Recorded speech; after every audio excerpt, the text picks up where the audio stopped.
દરેક વિદ્યાર્થી મિત્રોનું કવિતા યુનિક એકેડમીમાં ફરીવાર હાર્દિક સ્વાગત છે. આજે આપણે ફરી એકવાર આપણો ટોપિક છે ગુજરાતી વ્યાકરણનો સમાસનો. લાસ્ટ આપણે 2-3 વિડીયોમાં દ્વિગુ સમાસ વિશે જોયું, તત્પુરુષ સમાસ વિશે જોયું, કર્મધારય સમાસ વિશે જોઈશું.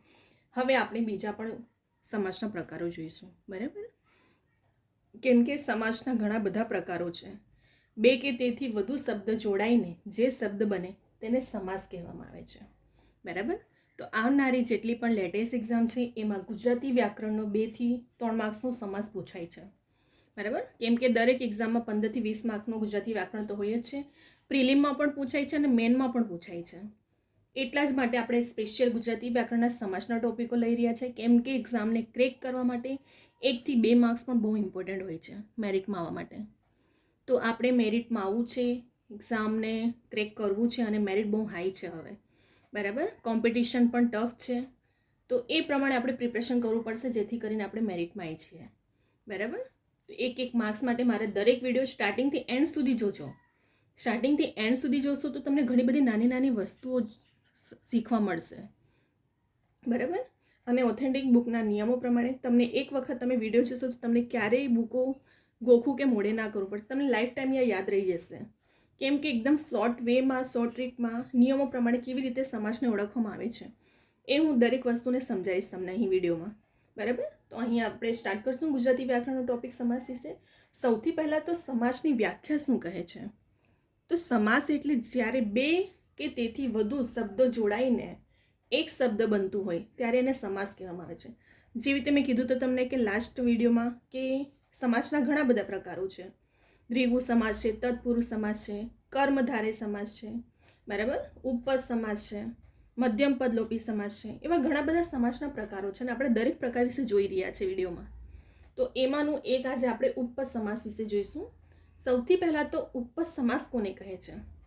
જે સમાસનું ઉત્તરપદ ક્રિયાવાચી નામ હોય અને તેને ઉપપદ સમાસ કહે છે, બરાબર? અહીં શું કીધું? જે સમાસનું ઉત્તરપદ ક્રિયાવાચી નામ હોય તેને ઉપપદ સમાસ કહે છે.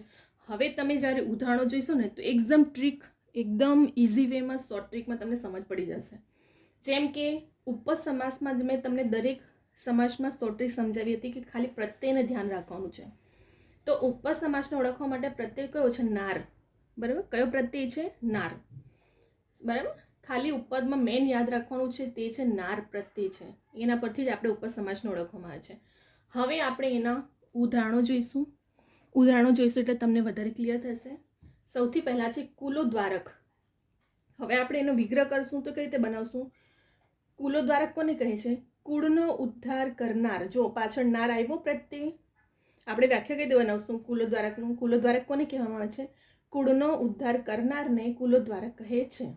અંગરક્ષક, તો અંગની રક્ષા કરનાર, બરાબર? અંગરક્ષક કોને કહેવામાં આવે છે? અંગની રક્ષા કરનાર. પાછળ કયો પ્રત્યય છે? નાર. શોર્ટ ટ્રીકમાં તમને મેં શું કીધું હતું કે ઉપપદમાં ફક્ત નાર પ્રત્યય યાદ રાખવાનો છે કે એનો વિગ્રહ નાર વડે કરવામાં આવે છે. હાનિકારક, તો આપણે એને કઈ રીતે વિગ્રહ કરશું? હાનિ કરનાર, પાછળ આવ્યો નાર એટલે હાનિકારક. તક સાધુ, તો તક સાધનાર, જેને તક સાધુ કહે છે. પાણી કડો, તો પાણી કડનાર, પાછળ આવ્યો નાર પ્રત્યે પાણી કડો. ભીખ મંગો, તો ભીખ માંગનાર એટલે ભીખ મંગો. પગરખું, તો પગ રાખનાર, પાછળ જો બધા પ્રત્યય પાછળ નાર પ્રત્યય આવે છે વિગ્રહ કરતા વખતે. ધાડ પાડવું, તો ધાડ પાડનાર, પાછળ છે નાર પ્રત્યય. વહી વંચો, તો વહી વાંચનાર, વહી વાંચનારને શું કહે છે? વહી વંચો. ગળે પડવું, તો ગળે પડનાર, પાછળ નાર પ્રત્યય છે. અંગ રખવું, તો અંગ રખનાર, જેને અંગ રખવું કહે છે. વિનાશ કર, તો વિનાશ કરનાર, પાછળ બધાની શબ્દની પાછળ વિગ્રહ કરતી વખતે નાર પ્રત્યય આવે તો ઉપપદ સમાસ કહે છે. જ્યારે તમને પરીક્ષામાં પૂછાય, બરાબર? તમને આવી રીતે પણ પૂછી શકાય છે તો તમને ઓળખવામાં આવશે કે કયો સમાસ છે. તો તમને ખબર હોવું જોઈએ કે પાછળ નાર વિગ્રહ આવે તો પછી ઉપપદ સમાસ હોય છે. અને જો તમને શબ્દ ઉદાહરણો મૂકીને પૂછવામાં આવશે તો પછી તમને ખબર હોવું જોઈએ કે આપણે વિગ્રહ કઈ રીતે કરવાનું છે જેથી આપણે ઉપપદ સમાસ. કુલોદ્વારક, તો આપણે જાતે બનાવી જોવાનું કે કુળનો ઉદ્ધાર કરનાર, નાર આવ્યું પ્રત્યે તો પછી ઉપપદ સમાસ હશે. અંગરક્ષક, તો અંગની રક્ષા કરનાર હોય તેને અંગરક્ષક હોય તો પાછળ નાર છે એટલે ઉપપદ જ હોવાનું છે. હાનિકારક, તો હાનિ કરનાર હોય તેને ઉપપદ સમાસ કહે છે. તક સાધવું તો આપણે જાતે બનાવી જોવાનું કે તક સાધનાર હોય તો પાછળ નાર એટલે ઉપપદ જ જોવાનું. પાણી કળો તો પાણી કળનાર જેને શું કહે છે? ઉપપદ સમાસમાં પાણી કળો. ભીખ મંગો તો ભીખ મંગો આપણે કોને બોલીએ છીએ? ભીખ માંગનાર હોય તેને જ કહીએ છીએ, તો નાર પાછળ એટલે ઉપપદ સમાસ. પગ રખવું તો પગ રખનારને નાર પાછળ પ્રત્યે ઉપપદ સમાસ. ધાડ પાડવું તો ધાડ પાડનારને ધાડ પાડું કહે છે, તો પાછળ બી નાર છે એટલે ઉપપદ જ હોવાનું. વહી વંચો એટલે વહી વાંચનાર. ગળે પડવું ગળે પડનાર. અંગ રખવું અંગ રખનાર. અને વિનાશ કર એટલે વિનાશ કરનાર. છે આમાં કંઈ એક્સ્ટ્રા? એકદમ ઇઝી શોર્ટ વેમાં તમને બસ આટલું યાદ રાખવાનું છે કે નાર પ્રત્યે આપણે જ્યારે વિગ્રહ કરીએ શબ્દોનું ત્યારે નાર પ્રત્યે વડે જો વિગ્રહ થાય તો તે ઉપપદ સમાસ છે. બરાબર, આના કરતાં કશું બહારનું નથી પૂછાવાનું બસ. અને જે મેં ઉદાહરણો લીધા છે તે પાછલા વર્ષના પૂછાયેલા ક્વેશ્ચન છે, જીસીઆરટીના બેઝ પર છે, એટલે તમને બીજું બધું મોડે કરવાની કે ગોખવાની પણ જરૂર ના પડે. હું ઉદાહરણો પણ એ જ લઈને આવું છું વિડીયોમાં કે જેથી કરીને પાછલા વર્ષના જે પૂછાયેલા ક્વેશ્ચન હોય છે ને ઘડીએ ઘડીએ એ જ ક્વેશ્ચન પણ હું લઈને આવું છું ઉદાહરણમાં, જેથી કરીને ડબલ પ્રિપરેશન ના કરવી પડે. એક વિડીયોમાં તમે ઘણું બધું સ્માર્ટલી પ્રિપરેશન કરી શકો, તમારો ટાઈમ પણ સેવ થાય અને તમને ઉદાહરણો પણ આઈએમપી ક્લિયર થઈ જાય, પાછલા વર્ષના ક્વેશ્ચનો જે પૂછાયેલા છે પ્લસ તમને સમજ પણ પડી જાય ઉદાહરણો દ્વારા. બરાબર, તો દરેક વિડીયોને મારા સ્ટાર્ટિંગથી એન્ડ સુધી જોજો, તમને આવી બધું ઘણું બધું જાણવા પણ મળશે. બરાબર, તો અહીં આપણે ઉપપદ સમાસમાં બસ એટલું યાદ રાખવાનું છે. જો તમને કદાચ વ્યાખ્યાની રીતે જો પેપર સેટરને જો લેવલ હાઈ કરવું હોય તો એ રીતે પૂછી શકે છે કે જો સમાસનું ઉત્તરપદ ક્રિયાવાચી નામ હોય તેને કયો સમાસ કહે છે, તો તમને ખબર હોવું જોઈએ તેને ઉપપદ સમાસ કહે છે. ત્યાર પછી નાર પ્રત્યે તમને પૂછી શકે છે, તો નાર પ્રત્યે ઉપપદ સમાસમાં હોય છે. ક્લિયર અહીં આપણું. બીજું તમને ઉદાહરણની રીતે પૂછે તો આ રીતે પૂછે તો પણ ખબર હોવું જોઈએ કે પાછળ નાર પ્રત્યે તો ઉપપદ સમાસ હોય છે, અને જો આ રીતે શબ્દ પૂછીને ઓળખવામાં આવે તો પણ તમને વિગ્રહ કરતા આવડવું જોઈએ કે આ રીતે વિગ્રહ કરીને એટલે ઉપપદ સમાસ બને છે. તો અહીં આપણું ઉપપદ સમાસ ક્લિયર થઈ ગયું. અહીં બરાબર, આપણે ઉપપદ સમાસમાં ફક્ત શોર્ટ વેમાં આટલી યાદ રાખવાનું છે નાર પ્રત્યે વિશે, બીજું કશું યાદ રાખવાનું નથી. નાર તમને યાદ હશે એટલે ઉપપદ સમાસનો વિગ્રહ નાર વડે થાય છે. બરાબર, તો સૌથી પહેલાં તો સમાસ એટલે જ્યારે બે કે તેથી વધુ શબ્દો જોડાય ત્યારે તે સમાસ બને છે, અને ઉત્તરપદ ક્રિયાવાચી નામ હોય તેને ઉપપદ સમાસ કહે છે, અને બીજું ઉપપદમાં નાર પ્રત્યે હોય છે. બસ આટલું આ વિડીયોમાં યાદ રાખવાનું છે તમારે. બરાબર, ઉદાહરણ તમને સમજ ખાતર કર્યું છે. એવું નથી કે ફક્ત કોમ્પિટિટિવ એક્ઝામના સ્ટુડન્ટ માટે જ યુઝફુલ છે આ. બરાબર, 9, 10, 11, 12 કોલેજવાળાને પણ ટેટ ટાટ બધાને ગુજરાતી વ્યાકરણ તો કમ્પલસરી હોય છે. બરાબર, તો એવું નથી કે ફક્ત પ્રિલિમ એક્ઝામમાં, પ્રિલિમ અને મેન બંને એક્ઝામમાં ગુજરાતી વ્યાકરણ, ઇવન જીપીએસસીના મેનમાં પણ હોય છે ગુજરાતી વ્યાકરણ. તો બરાબર, તો તમને જીપીએસસીથી લઈને ક્લાસ 3 સુધીની પ્રિલિમ મેન બંનેમાં પણ તમને યુઝફુલ રહેશે. ગુજરાતી વ્યાકરણ આપણો કમ્પલસરી દરેક સિલેબસ હોય છે, અને એમાં આપણે ઘણી બધી બુકો લાવીને વસાવી મોડે કરી એના કરતાં બેટર છે તમે નિયમોને સમજો. આખું ગુજરાતી વ્યાકરણ નિયમ પર ચાલે છે એટલું યાદ રાખજો. તો નિયમને સમજશો તો તમને બીજી બધી બુકો મોડે કે ગોખવું ના પડશે. ફક્ત અને ફક્ત નિયમ પ્રમાણે કરશો તો તમને લાઈફ ટાઈમ ગુજરાતી વ્યાકરણ આવડી જશે. બરાબર, તો અહીં આપણું ઉપપદ સમાસ વિશે જોઈ લીધું છે. હવે આપણે નેક્સ્ટ વિડીયોમાં, કેમ કે આપણે સમાસના લાસ્ટ 3 વિડીયોમાં પણ જોયા, દ્વિગુ સમાસ વિશે જોયું, તત્પુરુષ સમાસ વિશે જોયું, મધ્યમપદ લોપી સમાસ વિશે જોયું. બરાબર, તો હવે આજે આપણે એક છે ઉપપદ સમાસ વિશે. હવે આપણે બીજા પણ સમાસના પ્રકારો જોઈશું. બરાબર, હવે આપણે બીજો એવો પ્રકાર આપણે જોઈશું બહુવ્રીહી સમાસ વિશે. બરાબર, કયો? બહુવ્રીહી સમાસ વિશે. બરાબર, તો બહુવ્રીહી સમાસની વ્યાખ્યા શું કહે છે? જ્યારે સમાસના બંને પદો વચ્ચે વિશેષણ અને વિશેષ્ય કે વિભક્તિ સંબંધથી બનેલું હોય તેને બહુવ્રીહી સમાસ કહે છે. બરાબર, અહીં બહુવ્રીહી સમાસની વ્યાખ્યા શું કહે છે? બહુવ્રીહી સમાસની વ્યાખ્યા, બરાબર, તો બહુવ્રીહી સમાસ એટલે જ્યારે સમાસના બંને પદો વચ્ચે વિશેષણ, વિશેષ્ય કે વિભક્તિના સંબંધથી બનેલું હોય તેને બહુવ્રીહી સમાસ કહે છે. આમાં પણ શોર્ટ વેમાં શોર્ટ ટ્રિક, શોર્ટ પોઈન્ટ આપણે જોઈશું જેનાથી આપણે બહુવ્રીહી સમાસને ઓળખવાનું છે. જેનો, જેની, જેનું, જેના, જેમાં, જે, જેનાથી, જેના વડે, જેના માટે, આ છે બહુવ્રીહી સમાસના પ્રત્યય. બસ આટલા વર્ડથી આપણે બહુવ્રીહી સમાસનો વિગ્રહ કરવાનો છે, અને આ જ શબ્દોનો ઉપયોગ કરીને જ્યારે વિગ્રહ કરવામાં આવે છે ત્યારે બહુવ્રીહી સમાસ બને છે. કયા કયા પ્રત્યય છે? જેનો, જેની, જેનું, જેના, જેમાં, જેનાથી, જેના વડે કે જેના માટે. હવે તમે ઉદાહરણો જોઈશો ત્યારે વધારે તમને સમજ પડશે. એક રાગ, તો આપણે એનો વિગ્રહ કઈ રીતે કરશું? જેનો રાગ એક છે તે. તો જેનો આવી ગયો સ્ટાર્ટિંગમાં જ વિગ્રહ વખતે. પાણી પંથો, તો જેનો પંથ પાણી જેવું છે તે, તો જેનો પાછો આવી ગયો. નિર્દોષ, જેનો દોષ નથી તે, તેને આપણે શું કહીએ છીએ? નિર્દોષ. તો આગળ આવી ગયો વિગ્રહ કરતી વખતે. નિડર, જેને ડર થતી નથી તે, એટલે નિડર છે અહીં જેનો વિગ્રહ. નિર્બળ, જેને બળ નથી તે, તો જેને અહીં પણ આવી ગયું. મહાબાહુ, તો જેને બાહુ બલવાન છે તેને શું કહે છે? મહાબાહુ, જેને વિગ્રહ થયો જેને વડે. નિષ્ફળ, જેને સફળતા મળી નથી તે, તો જેને એટલે અહીં પણ શું આવ્યું આપણું વિગ્રહ કરતી વખતે? જેને આવી ગયું. બરાબર. ફરી એકવાર બહુવ્રીહી સમાસની વ્યાખ્યા શું કહે છે? જ્યારે સમાસના બંને પદો વચ્ચે વિશેષણ, વિશેષ્ય કે વિભક્તિ સંબંધથી બનેલું હોય. બરાબર. બહુવ્રીહી સમાસ શું કહે છે? જ્યારે સમાસના બંને પદો વચ્ચે વિશેષણ, વિશેષ્ય કે વિભક્તિ સંબંધથી બનેલું હોય તેને બહુવ્રીહી સમાસ કહે છે. એના પ્રત્યય કયા છે? જેનો, જેની, જેનું, જેના, જેના, જેનાથી, જેના વડે, જેના માટે. આ શું છે? એના પ્રત્યયો છે. બરાબર. ઉદાહરણો મેં તમને એકદમ શોર્ટ વેમાં શું સમજાવ્યું કે બહુવ્રીહી સમાસમાં ફક્ત યાદ શું રાખવાનું છે કે જ્યારે આપણે શબ્દોનું વિગ્રહ કરશું ત્યારે જેનો, જેની, જેનું, જેના, જેમાં, જેનાથી, જેના વડે, જેના માટે શબ્દોનો ઉપયોગ કરીને વિગ્રહ કરીએ છીએ, વ્યાખ્યા બનાવીએ છીએ, ત્યારે એ બહુવ્રીહી સમાસ બને છે. અહીં આપણે એક રાગ જોયું, તો એક રાગનો વિગ્રહ કઈ રીતે કર્યો આપણે અહીં કે જેનો રાગ એક છે તે, એટલે બહુવ્રીહી સમાસ બન્યો. પાણી પંથો, જેનો પંથ પાણી જેવું છે તે, તો પાણી પંથો. નિર્દોષ, જેનો દોષ નથી તે, નિર્દોષ થઈ ગયો. નિડર, જેને ડર થતી નથી તે, તેને શું કહે છે? નિડર. નિર્બળ, જેને બળ નથી તે, નિર્બળ. જેને જેને શબ્દ વડે વિગ્રહ કરતા ગયા આપણે. મહાબાહુ, જેને બાહુ બલવાન છે, અહીં પણ જેને આવ્યું. નિષ્ફળ, જેને સફળતા મળી નથી તે, જેને આવી ગયું. દરેક ઉદાહરણમાં જુઓ જેનું, જેનું, જેના, જેના વડે જ વિગ્રહ કરવામાં આવ્યું છે. તો ઇન શોર્ટમાં ફક્ત તમારે યાદ શું રાખવાનું છે? એક તો તમને કદાચ પેપર સેટર જે તે મેં કીધું લેવલને હાઈ કરવા માટે વ્યાખ્યા પૂછી શકે છે કે જ્યારે સમાસના બંને પદો વચ્ચે વિશેષણ, વિશેષ્ય કે વિભક્તિનો સંબંધ હોય તેને કયો સમાસ કહે છે? તો તેને બહુવ્રીહી સમાસ કહે છે. એના પ્રત્યયો કયા? તો એવું પણ પૂછી શકે છે કે જેનો, જેનું, જેના, આ બધા પ્રત્યયો કયા સમાસમાં લાગે છે?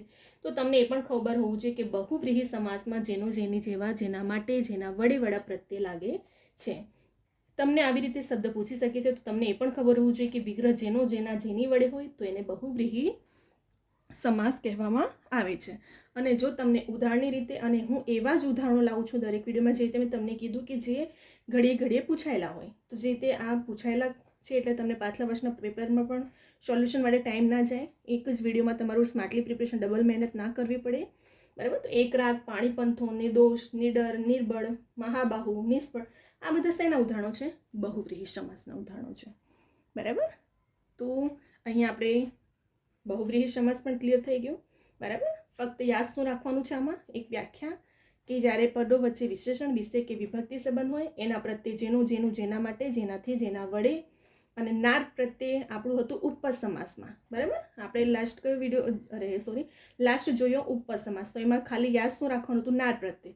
અને બહુવ્રીહી સમાસમાં પ્રત્યે જેનું, જેનું, જેના, એના વડે વિગ્રહ કરવામાં આવે તો એ બહુવ્રીહી સમાસ છે. બંને પ્રકાર આપણા ક્લિયર થઈ ગયા અહીં. બરાબર. ફક્ત યાદ શું હતું રાખવાનું આમાં? પ્રત્યય. બરાબર. અને વ્યાખ્યાન ઉદાહરણો દ્વારા પણ મેં તમને સમજાવી દીધું છે. બરાબર. તમે આનો સ્ક્રીનશોટ પણ લઈ શકો છો. વિડીયોને 2 થી 3 વખત જોશો ને એટલે તમને યાદ જ રહી જશે. અને એવું નથી કે ફક્ત આ કોમ્પિટિટિવ કે ગવર્મેન્ટ એક્ઝામના, તમે 9, 10, 11, 12 દરેક સ્ટુડન્ટ માટે આ વિડીયો યુઝફુલ છે. કેમ કે ગુજરાતી વ્યાકરણ બદલાઈ નથી જતું, ગુજરાતી વ્યાકરણના નિયમો નથી બદલાઈ જતા દરેક એક્ઝામ માટે. ગુજરાતી વ્યાકરણ ક્લાસ 1 થી લઈને ક્લાસ 3 સુધી દરેકનું સેમ જ હોવાનું છે. બરાબર. પછી જીપીએસસી હોય કે ક્લાસ 3ની એક્ઝામ હોય, ગુજરાતી વ્યાકરણ નિયમ પ્રમાણે ચાલે છે. અને નિયમો જો તમે કર્યું હશે ને ઓથેન્ટિક, મારા દરેક વિડીયો જોજો ગુજરાતી વ્યાકરણના, ઓથેન્ટિક બુકના નિયમો પ્રમાણે શોર્ટ વેમાં કેવી રીતે એને ઓળખવામાં આવે છે, ઉદાહરણો પણ આઈએમપી સાથે, દરેક વસ્તુને હું પોઈન્ટ ટુ પોઈન્ટ સમજાવું છું. તેથી સ્ટાર્ટિંગથી લઈને એન્ડ સુધી વિડીયોને જોજો. ઘણી નાની નાની વસ્તુઓ શીખવા મળશે. કેવી રીતે તમને પેપર સેટર કન્ફ્યુઝ કરીને ક્વેશ્ચન પૂછી શકે છે, તમારે કેવી રીતે ક્રેક કરવાની છે એક્ઝામ. બરાબર. કેટલાક સ્ટુડન્ટ હોય છે જે 1-2 માર્ક્સ માટે સિલેબસને છોડી દે છે. રિઝનિંગ મેથ કરો નો ડાઉટ, પણ દરેક સિલેબસને પણ કવર કરો તો તમે ગવર્મેન્ટ એક્ઝામ ક્રેક કરી શકશો અને મેરિટમાં આવી શકશો. બરાબર. મેરિટમાં આવવા માટે એક માર્ક્સ ઇમ્પોર્ટન્ટ હોય છે. કેટલાક બ્રિલિયન્ટ સ્ટુડન્ટ હોય છે જે 1 માર્ક્સથી રહી ગયા હોય છે, તો એમની આ જ ભૂલ, નાની નાની ભૂલોના લીધે રહી ગયા હોય છે. આપણે તો એક માર્ક્સ માટે એક સિલેબસ કવર કરવું પડે છે. બરાબર. તો અહીં આપણે ગુજરાતી વ્યાકરણના 2 પ્રકારો જોઈ લીધા, કમ્પ્લીટ થઈ ગયું. આપણે લાસ્ટ પણ મેં વિડીયો મૂક્યા છે, એમાં પણ ઘણા બધા, કેમ કે સમાસના એક પ્રકાર નથી, સમાસના ઘણા બધા પ્રકારો છે. તો એ સમાસના ઘણા બધા પ્રકારોમાંથી ગમે તે સમાસ વિશે પૂછી શકાય છે એક્ઝામમાં. બરાબર. તો આપણે સમાસના, મેં કીધું હતું કે એક પછી એક વિડીયો હું સમાસના દરેક પ્રકાર લાવીશ, જેથી કરીને તમને દરેક પોઈન્ટ પણ ક્લિયર થતા જાય અને લાઈફ ટાઈમ તમને સમાસ યાદ રહી જશે. બરાબર. તો તમે આનો સ્ક્રીનશોટ લઈ શકો છો. કેટલાક સ્ટુડન્ટ હોય છે જે રિવિઝન માટે નોટબુક બનાવતા હોય છે, તો આ બધું લખીને રાખશો તો પણ તમને કામ લાગવાનું છે, અને 2 થી 3 વખત જોશો તો યાદ તો રહી જ જશે તમને. બરાબર. તો અહીં આપણું બહુવ્રીહી સમાસ, ઉપપદ સમાસ જોઈ લીધું. હવે આપણે નેક્સ્ટ વિડીયોમાં બીજા પ્રકારો પણ છે એ પણ જોઈ લઈશું, એટલે આપણો સમાસનો આખો ટોપિક ક્લિયર થઈ જશે. બરાબર. અને મારા બીજા બધા પણ વિડીયો છે, જેમ કે ક્વોન્ટિટી એપ્ટિટ્યૂડ, રિઝનિંગ, મેથ, બંધારણ, ઘણા બધામાં ટોપિકો હું એવા જ વિડીયો લઈને આવી રહી છું કે જે આવનારી જેટલી પણ લેટેસ્ટ એક્ઝામ છે એમાં દરેકમાં તમને યુઝફુલ રહેશે. એવું નથી કે ફક્ત એ એક્ઝામમાં, દરેક એક્ઝામ માટે યુઝફુલ રહેશે મારા દરેક વિડીયો. તો મારા દરેક વિડીયોને સ્ટાર્ટિંગથી એન્ડ સુધી જોજો. નાની નાની વસ્તુઓ તમને શીખવા મળશે, કવર થશે એક માર્ક્સ માટે પણ. બરાબર. અને હવે બીજું, તમે આ વિડીયો ગમે તો લાઈક, કમેન્ટ, શેર કરવાનું ભૂલતા નહીં. ખાસ કરીને સબસ્ક્રાઈબ કરવાનું ભૂલતા નહીં, કેમ કે સબસ્ક્રાઈબ કરીને નોટિફિકેશન માટે બેલ આઇકોન ઓન રાખશું તો તમને જેટલી પણ આવનારી લેટેસ્ટ એક્ઝામ છે એની પર ઇન્ફોર્મેશનો ડેલી અપડેટ કરવામાં આવે છે. તો એ જેટલી પણ ઇન્ફોર્મેશનો ડેલી એક્ઝામની અપડેટ કરવામાં આવે છે એની પણ ઇન્ફોર્મેશન તમને મળતી રહે, કેમ કે લાસ્ટ ટાઈમે ઘણા સ્ટુડન્ટો રહી ગયા હતા ફોર્મ ભરવાના. તો એ ના થાય ભૂલો, એટલા માટે સબસ્ક્રાઈબ કરવાનું ભૂલતા નહીં. નોટિફિકેશન માટે બેલ આઇકોન ઓન રાખજો. ડેલી એક્ઝામની, લેટેસ્ટ એક્ઝામની ઇન્ફોર્મેશન અપડેટ કરવામાં આવે છે, અને ડેલી રેકોર્ડેડ લેક્ચર પણ અપડેટ કરવામાં આવે છે. બરાબર. તો મારા દરેક વિડીયો આવનારી એક્ઝામ માટે યુઝફુલ રહેશે. તમને સ્ટાર્ટિંગથી એન્ડ સુધી જોજો. ટેલિગ્રામની ચેનલ પણ છે, એના પર પણ આપણા ડેલી રેકોર્ડેડ લેક્ચર મુકાય છે. બરાબર. અને કવિતા યુનિક એકેડમી મારી ઇન્સ્ટાગ્રામની આઈડી છે. કોઈ પણ ક્વેરી, ક્વેશ્ચન હોય એક્ઝામ રિલેટેડ તો એ પણ મને તમે પૂછી શકો છો, કેમ કે ઘણા સ્ટુડન્ટો પૂછતા હોય છે અને એમને સોલ્યુશન પણ મળતું હોય છે. બરાબર. તો જેવી રીતે મેં તમને કીધું, એક માર્ક્સ માટે પણ આપણે વિડીયો, મારા દરેક વિડીયો 2 થી 3 માર્ક્સ કવર કરવા માટે ઇમ્પોર્ટન્ટ છે, યાદ રાખજો. બરાબર. અહીં આપણે સમાસના 2 પ્રકારો જોઈ લીધા. બીજા વિડીયોમાં આપણે બીજા પણ પ્રકારો જોઈ લઈશું, એટલે આપણું કમ્પ્લીટ થઈ જશે. બરાબર. અને ગુજરાતી વ્યાકરણ દરેક વાળા વિડીયો જોજો. અલંકાર, છંદ, સમાસ, રૂઢિપ્રયોગ, શબ્દ, દરેક ટોપિક પર હું લઈને આવી છું. બરાબર. તમને નાની નાની શોર્ટ વેમાં બધું ગોખવો. ઘણા સ્ટુડન્ટ એવું કરતા હોય છે કે બીજા બધા ફ્રેન્ડ મિત્રો કહે તો નવી બુકો વસાવતો છે. આવું નહીં કરવાનું. જેટલું કરો પ્રિપરેશન કમ્પ્લીટલી કરો. ગમે તેમ જે બુકો વસાવશું એટલા કન્ફ્યુઝ થશો. તો આવી રીતે નથી કરવાનું. જેટલું પ્રિપરેશન કરો, સ્માર્ટલી પ્રિપરેશન કરો. બરાબર. 24 કલાક રીડિંગથી મતલબ નથી. જેટલું કરો કમ્પ્લીટલી કરો, એને સ્માર્ટલી પ્રિપરેશન કહેવામાં આવે છે. બરાબર. તો અહીં આપણે બંને પ્રકારો જોઈ લીધા. નેક્સ્ટ વિડીયોમાં હવે આપણે બીજા બધા પ્રકારો વિશે પણ જોઈશું. અને મેં મારા દરેક વિડીયોમાં કીધું છે કે કેટલાક સ્ટુડન્ટ કોચિંગ એફર્ટ નથી કરી શકતા, તો કેટલાક પ્રિપરેશન માટે જાતે પણ યુટ્યુબ કે એવા સોર્સિસ દ્વારા પ્રિપરેશન કરતા હોય છે. તો તમારા સ્ટુડન્ટ, વિદ્યાર્થી મિત્રોને પણ શેર કરજો, જેથી કરીને દરેક સ્ટુડન્ટ સુધી આ વિડીયો પહોંચે. બરાબર. અને દરેક સ્ટુડન્ટ એક્ઝામને ક્રેક કરવા માટે હેલ્પફુલ થશે આ વિડીયો. બરાબર. તમારા ફ્રેન્ડ લોકોને સર્કલમાં પણ શેર કરજો. હવે આપણે નેક્સ્ટ વિડીયોમાં બીજા બધા ટોપિકો સાથે આવશું. અહીં હવે આપણે વિડીયોને સ્ટોપ કરી રહ્યા છે. બરાબર.